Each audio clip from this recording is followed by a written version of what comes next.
You open the drawer, your hand stops right over it, then you close the drawer again. That is the 4th time this month you have done exactly that. Same card, same pause, same quiet decision that today still is not the day. You would probably say you forgot about it, but you did not forget. You have walked past it 100 times. Something in you keeps deciding, almost without noticing, that this is not the moment. And here is the strange part. The longer that card sits there untouched, the harder it becomes to actually use it. Not because you ran out of reasons, because your brain quietly changed what that card means. Researchers once gave people a brand new notebook. Some were encouraged to use it immediately. Others passed on using it at first. Later, when everyone had the same opportunity, the people who had already skipped using it once were much less likely to use it at all. And this is where it gets genuinely strange. Think about the candle, still wrapped on your shelf, the outfit still wearing its tag, the voucher quietly expiring in an email you never open. Every single time you look at it and think, not today, you are not simply saving it. You are doing something to it. There is a tiny flicker right there, a small tug in your chest, almost like guilt, almost like using it today would somehow waste it. Researchers Jacqueline Rifkin and Jonah Berger describe a pattern they call the Specialness Spiral. Every time you decide not to use something, your brain quietly upgrades how special it feels. And the more special it becomes, the less any ordinary day seems worthy of it. But this pattern is older than that gift card. It is not really about the candle. It is a loop. Skip it once, and it becomes a little more precious. Skip it again, and it becomes even harder to touch.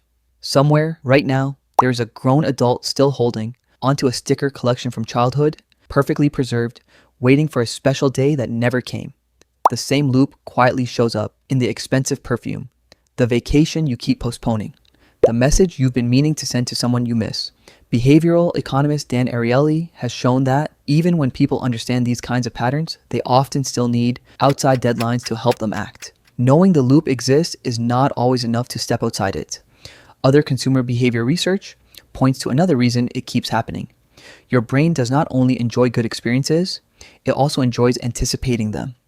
Sometimes the anticipation becomes so rewarding that actually using the thing starts to feel like losing it. Without realizing it, later quietly becomes the permanent address for all of it.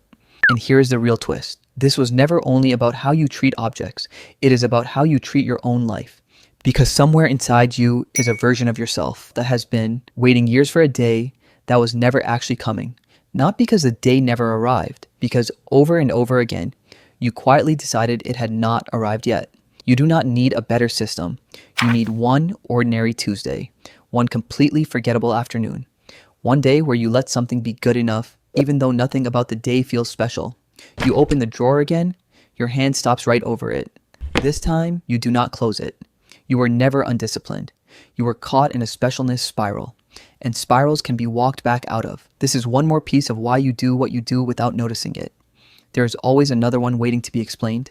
So tell me, what is the one thing you have been saving for later? And how long has later already lasted? Notice the next time your hand hovers over something you have been saving. That exact second is the moment the spiral either tightens or breaks.